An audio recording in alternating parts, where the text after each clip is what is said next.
Rinse knows that greatness takes time, but so does laundry. So Rinse will take your laundry and hand deliver it to your door expertly cleaned. And you can take the time pursuing your passions. Time once spent sorting and waiting, folding and queuing, now spent challenging and innovating and pushing your way to greatness. So pick up the Irish flute or those calligraphy pens or that daunting beef Wellington recipe card and leave the laundry to us. Rinse. It's time to be great.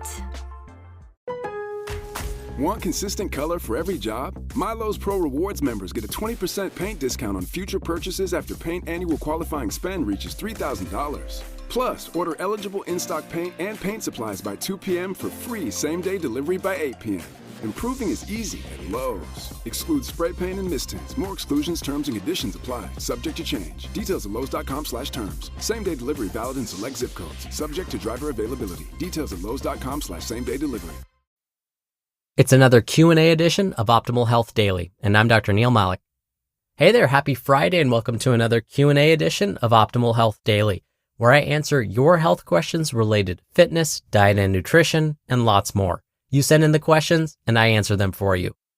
Now, if you're in the U.S. and you send in a relevant question, we'll visit the post office and personally mail you a physical copy of the Optimal Living Daily Workbook, as long as we have copies left. If you're outside the U.S., we'll email you a digital copy. I'll tell you how to send in a question at the end. But for now, let's hear today's question as we optimize your life. Today's question came via email. Kay Witt writes, I'm having a lot of problems related to atherosclerosis, despite diet and lifestyle changes and adding statins. My father also had these problems. What else can I do to reduce the buildup of arterial plaque? Thank you. Thank you for taking the time to send in your question, and I'm so sorry to hear about what you've been experiencing. There are some reasons why you might still be experiencing atherosclerosis, but first let me talk about what atherosclerosis is. As you mentioned in your question, atherosclerosis is the buildup of plaque that can form in the arteries. Now, the arteries are blood vessels that bring blood that's rich in oxygen to the entire body, like the brain. Arteries bring oxygenated blood back to the heart and to our muscles. So imagine arteries are like highways that travel throughout the body. We want to be sure these arteries or highways are clear. That way, oxygenated blood can travel more easily throughout the body and get where it needs to go. Now, what happens if some lanes are blocked on the highway? Traffic has to go around those closed lanes. This often leads to a traffic jam. This is what happens with atherosclerosis. There's a blockage that slows or even stops the flow of blood through the arteries. Now, this blockage is often referred to as plaque. Now, the trouble is, once this plaque or atherosclerosis, same thing, sets in, it's not reversible through lifestyle alone. The only way to get rid of plaque once it's formed is through medical procedures. But these procedures can be dangerous. Usually health professionals prefer to prevent more plaques from forming instead of getting rid of the ones that have already formed. So, if someone already has some atherosclerosis in their arteries, and if their doctor doesn't feel as though that plaque is an immediate threat to their health, the next best step is to try and prevent more plaques from forming. Now, you also mentioned your father had similar issues with atherosclerosis. We do know that these types of health conditions can run in families. In fact, one of the major causes of plaques forming in the arteries is having high blood cholesterol levels. And having high blood cholesterol levels can be hereditary. But of course, diet, exercise, and statin medication can help lower these levels too.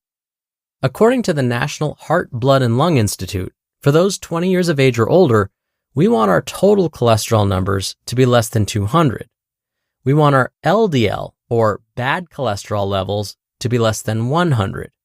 That's because this LDL cholesterol is the one that typically leads to that plaque formation. Now, when it comes to HDL, or good cholesterol, we want that to be above 40 if you're male and above 50 if you're female. Now, I remember when I was first learning these terms in school, it was hard for me to remember which type of cholesterol was good and which one was bad. So my instructor said to imagine that the L in LDL meant lousy or lethal, and the H in HDL meant happy or healthy. So again, the LDL cholesterol, or lousy or lethal cholesterol, is the one that leads to that plaque or roadblock in our arteries. HDL, or happy or healthy cholesterol, is beneficial because it helps clear the body of LDL in the arteries, which is why, again, it's good. By cleaning LDL from the arteries, HDL lowers our risk for heart attack and stroke.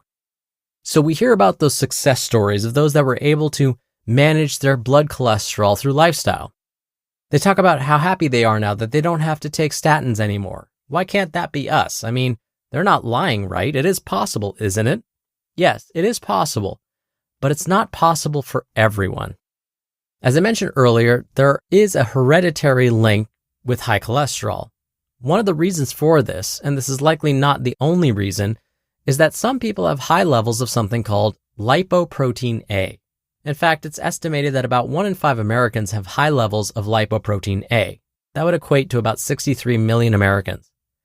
Lipoprotein-a is really similar to LDL cholesterol. So like LDL cholesterol, lipoprotein-a can lead to atherosclerosis, or basically clogging up the arteries.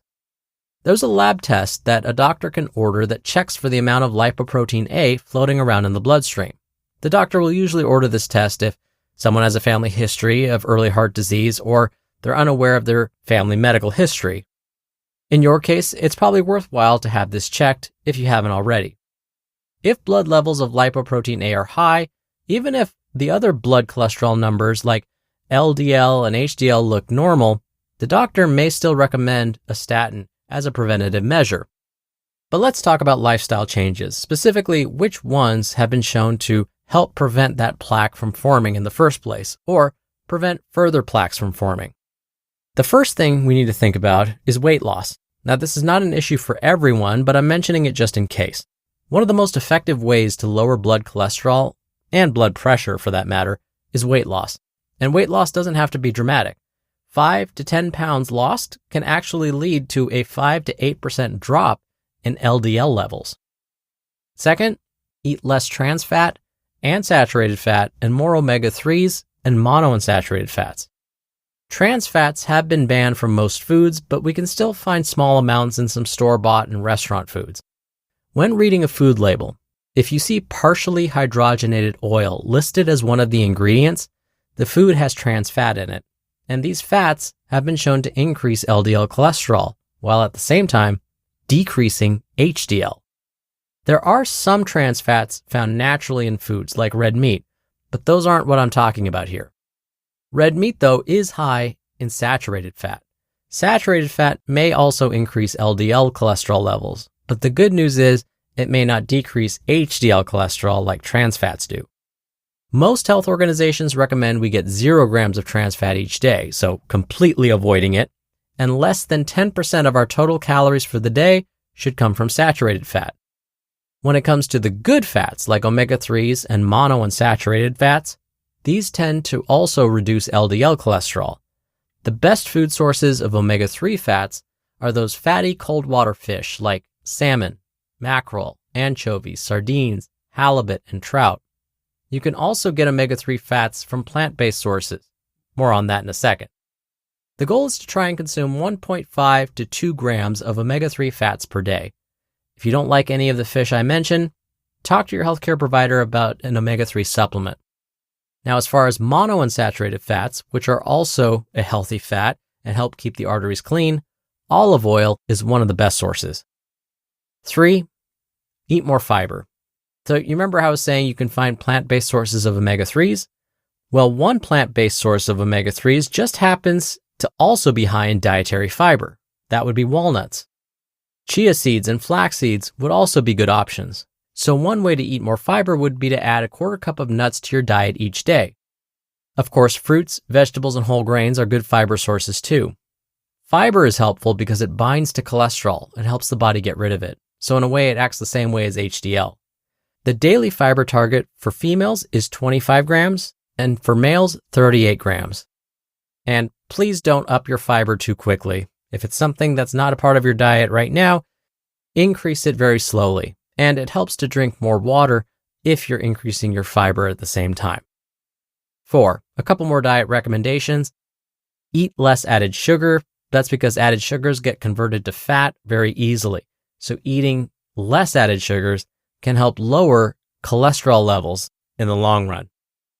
And lastly, exercise and stress management. One of the most effective ways to increase good or HDL cholesterol is through high-intensity exercise. But high-intensity exercise isn't for everyone. Have a discussion about this type of exercise with your healthcare provider to be sure it's safe for you. And if someone hasn't been active in a while, I really don't recommend starting with high-intensity exercise. But if you're cleared to do so, aim for 2 to 3 times per week and stay consistent. It will likely bring up those HDL or good cholesterol levels. And very last, but certainly not the least important, managing stress. If it seems like chronic stress is starting to build, this can not only raise blood pressure, but LDL cholesterol too. And one of the best ways to manage stress is, of course, to get in that workout. Now, those were a lot of suggestions. Please start with the one that you feel is easiest for you to implement. And of course, again, when it comes to taking supplements, when it comes to engaging in physical activity, definitely talk to your healthcare provider first. But I hope you find these suggestions helpful and wish you all the best. On longer flights, my legs usually aren't feeling too great. I'm sure you know the feeling. They can feel heavy, achy, and completely stiff. Compression socks I've tried in the past were basically plastic bags and super sweaty. But hollow socks are much more comfortable. Their performance compression socks are made from ultra-soft baby alpaca fiber. The graduated compression is snug at the ankle and gently tapers up your leg, so everything just feels supported without that suffocating squeeze. They're 3 times more breathable, so no more swamp feet on long flights or 12-hour shifts. You can actually keep them on all day. Plus, they're made in the USA with over 2 million pairs sold. For a limited time, Hollow Socks is having a buy 2, get 2 free sale. Head to hollowsocks.com today to check it out. That's hollowsocks.com for up to 50% off your order. After you purchase, they'll ask you where you heard about them, and you can support our show and tell them we sent you. Sierra has all the best active and outdoor brands you need, from athletic stuff, like a full court pickup game, swish, to athletic-ish stuff, like a half-mile stroll. Get those steps in. And for morning hikes up the mountain trail, good pace, to nighttime ghost stories from the camping chair. What a twist. Whatever level of active, Sierra loves it all. Head to Sierra or Sierra.com for the brands you want at the prices that let you do it all. From athletic to athletic-ish, Sierra's got it. Thank you again for taking the time to send in your question, K-Wit. Now, if you want to send in a question to be answered right here on the show and get a copy of the Optimal Living Daily Workbook, you can email a question directly to health@oldpodcast.com. Or if you want to hear your own voice on the podcast, just come by oldpodcast.com/ask. Right on that page, you can record your question straight from your computer's microphone. It's super easy. You could even play back your message, and if you don't like it, delete it and do retakes before sending it in. Or you can do it the old-fashioned way and call in your question. The number is 161-I-LOVE-OHD. That's 1-614-568-3643. Thank you so much for doing that. Answering your questions is my favorite part of the show. But for now, that'll do it for another Q&A edition of Optimal Health Daily. Thank you so much for listening every day and all the way through. I hope you have a great start to your weekend. And of course, I'll see you back here tomorrow where your optimal life awaits.